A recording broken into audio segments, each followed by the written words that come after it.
Buenos días, chicos. Vamos a trabajar hoy día sobre el curso de convivencia. El tema es el representante de Jesús en la tierra, que vendría a ser el Papa. En la actualidad está nuestro Papa Francisco.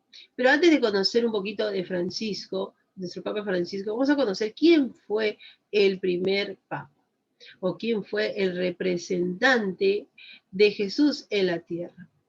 Dice, al Papa se le conoce con muchos nombres, como Santo Padre, Obispo de Roma, Sumo Pontificie, Vicario de Cristo en la tierra y el sucesor de Pedro. De hecho, el día de su elección, al nuevo Papa se le coloca un anillo llamado el anillo del pescador, haciendo alusión al apóstol Pedro, cuya profesión era pescar en el mar de Galilea. Aquí tenemos la fotografía de nuestro apóstol. Pero conozcamos un poquito más de Pedro. ¿Quién era Pedro? Era una persona humilde, una persona fuerte, generoso, sencilla y era una buena persona. Pero para conocer un poquito más sobre Pedro, vamos a ver acá la historia de cómo inició Pedro y cómo se convirtió en el Papa. San Pedro.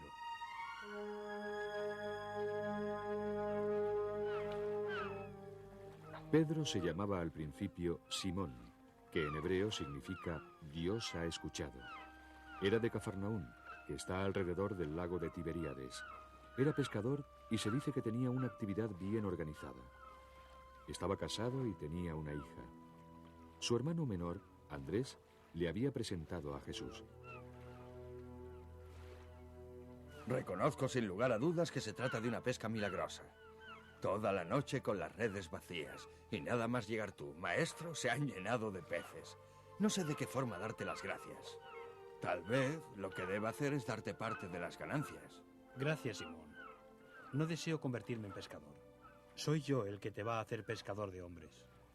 No te entiendo. ¿Qué quieres decir con pescador de hombres? Ven, sígueme y lo sabrás.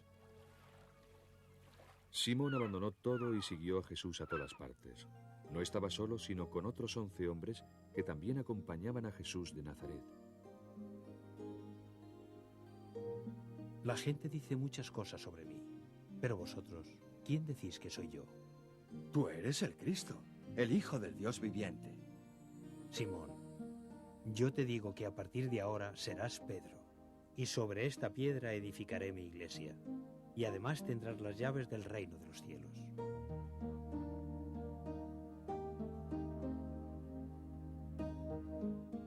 Pedro quizá es la figura más humana que nos presentan los evangelios. Haría cualquier cosa por el Maestro, le sigue, le sirve, y es el que está más entusiasmado, pero también el más débil. A veces tiene miedo y no es capaz de dar testimonio de su fe con valentía, como por ejemplo la noche cuando prendieron a Jesús.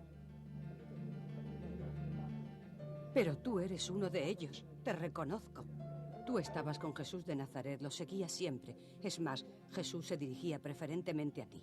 No es verdad, tú mientes. Me estás confundiendo con otro. Quizá, pero yo creo que no me estoy confundiendo.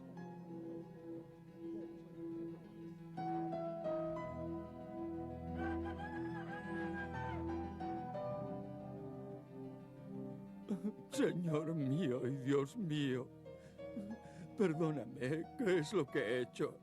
Sabías que yo te iba a traicionar.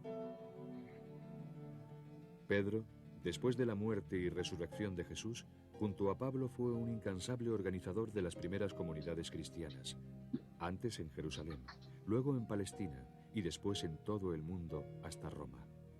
Los Hechos de los Apóstoles nos informan de que Pedro, como había dicho Jesús, fue el punto de referencia de todos los cristianos de Roma que le aconsejaron dejar la ciudad para no caer preso.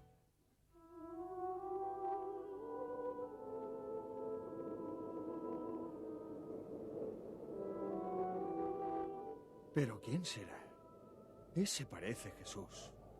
Sí, no hay duda. Es Jesús. ¿A dónde vas, Señor? ¿Dónde vai? Quo vadis, Domine? Voy a ocupar tu sitio en Roma. Yo he dado mi vida por todos, sobre todo por los pecadores. Y los cristianos de Roma necesitan un guía. Te ruego que me perdones otra vez, Señor.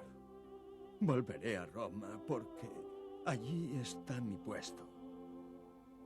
En Roma, Pedro padeció el martirio. Hoy en ese lugar está la más famosa iglesia del mundo, donde el sucesor de Pedro sigue guiando a los cristianos del mundo entero. Muy bien, chicos, justo hemos visto un poquito sobre la historia de Pedro. Antes de unirse a Jesús, su nombre era Simón, era un hombre fuerte, humilde y era pescador. Cuando se unió con Jesús, él le dijo: tú eres Cristo, el Hijo de Dios vivo.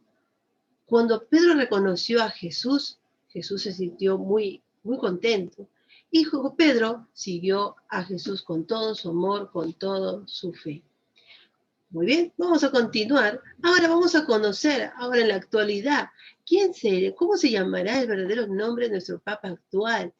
¿Cuáles son las cualidades que debe tener un cardenal para ser elegido sumo pontífice? Pero vamos a conocer un poquito más sobre nuestro Papa en la actualidad. ¿Listo? Te invito para que ¿Quién es puedas... el Papa Francisco? Para responder esta pregunta vamos a retroceder aproximadamente unos 2000 años atrás, al día en el que Jesús le da la llave del reino de los cielos a Pedro. En ese momento, él se convertiría en el primer papa de toda la historia. Así, el tiempo fue pasando y Pedro le entregó el cargo a alguien más, y ese alguien más a otro más. Y así hasta el día de hoy, en donde encontramos al Papa Francisco, el papa número 266 de la lista. Su verdadero nombre es Jorge Mario Bergoglio. Nació el 17 de diciembre de 1936 en Argentina. Su padre trabajaba en los ferrocarriles y su madre era ama de casa. El papa no era hijo único, compartía el hogar con 4 hermanos. Al crecer, decidió estudiar química y se llegó a graduar como técnico químico. Sin embargo, sentía profundamente que algo más le faltaba, y ese algo era llevar una vida consagrada a Dios. Su llamado cambió y a los 21 años entró a un seminario. Tiempo después, con mucho esfuerzo, oración y estudio, fue ordenado como sacerdote. Durante toda su vida ha sido muy cercano a las personas. Aprendió a respetar y amar al prójimo como Jesús manda. Es muy cercano con los jóvenes, con los enfermos y los pobres. E inclusive ha sido profesor. Ha hecho de todo, ¿verdad? Realmente es un hombre ejemplar. Y claro que no se nos podía olvidar decir que es un apasionado por el fútbol. Bueno, seguimos. Poco a poco fue subiendo de cargo. En 1992 fue nombrado obispo. 6 años después se convirtió en arzobispo de Buenos Aires y en el 2001 fue ordenado cardenal por el Papa Juan Pablo II. Pero entonces, ¿cuándo fue que se convirtió en papa? Sencillo, fue el 13 de marzo del año 2013 que se nombra a Jorge Mario Bergoglio como el Papa número 266 de la Iglesia Católica Romana, convirtiéndose en el primer Papa americano. Y como a los papas les permite ponerse el nombre que ellos deseen, él eligió Francisco, debido a la gran admiración y respeto que tiene por San Francisco de Asís. Desde ese momento y hasta ahora, el Papa Francisco ha mostrado una cara muy amable y cercana al mundo. Niños, los invitamos a orar mucho por él, para que Diosito lo guíe y proteja bastante. Muy bien, chicos, ya tienes ahí cuál es el verdadero nombre del Papa. Si lo viste bien, si viste bien el video, lo puedes encontrar. Ahora sí puedes resolver tu ficha. Nos vemos en la siguiente clase. Nos vemos, chicos, cuídense bastante.